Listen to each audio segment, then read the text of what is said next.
Bonjour à toutes et à tous. Après une nuit de dimanche à lundi marquée par de forts orages sur le sud-est, l'ambiance météo se calme un peu, mais la semaine débute sous le signe de l'instabilité et d'une fraîcheur inhabituelle. Le vent du nord souffle bien et accentue cette sensation désagréable de froid.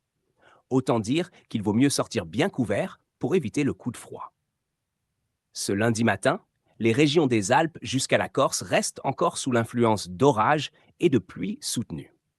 Dans le même temps, le Mistral et la Tramontane se lèvent du côté de la Méditerranée, avec des rafales qui peuvent atteindre les 80 km/h. Partout ailleurs, le ciel est chargé et les averses se multiplient rapidement au fil des heures. Côté température, elles sont bien basses pour une fin septembre, souvent entre 9 et 13 degrés au lever du jour, et seulement 15 degrés en moyenne l'après-midi à l'échelle nationale. On est entre 4 et 7 degrés en dessous des normales de saison, ce qui correspond plutôt à une fin octobre qu'à un début d'automne. La fraîcheur est d'autant plus marquée que le vent du nord souffle en rafale jusqu'à 50 km/h. Dans l'après-midi, l'instabilité concerne près des trois quarts du pays.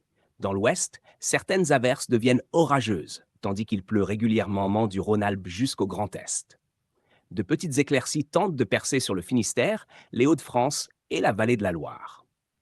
En Méditerranée, le soleil reste présent. Mais des nuages imposants se forment en Roussillon. La soirée s'annonce encore humide et fraîche sur une large partie du pays. Des averses persistent au sud et à l'est, alors que dans le nord et l'ouest, elles faiblissent peu à peu pour laisser place à davantage d'éclaircies. Mais la fraîcheur, déjà bien sensible, se renforcera avec la tombée de la nuit.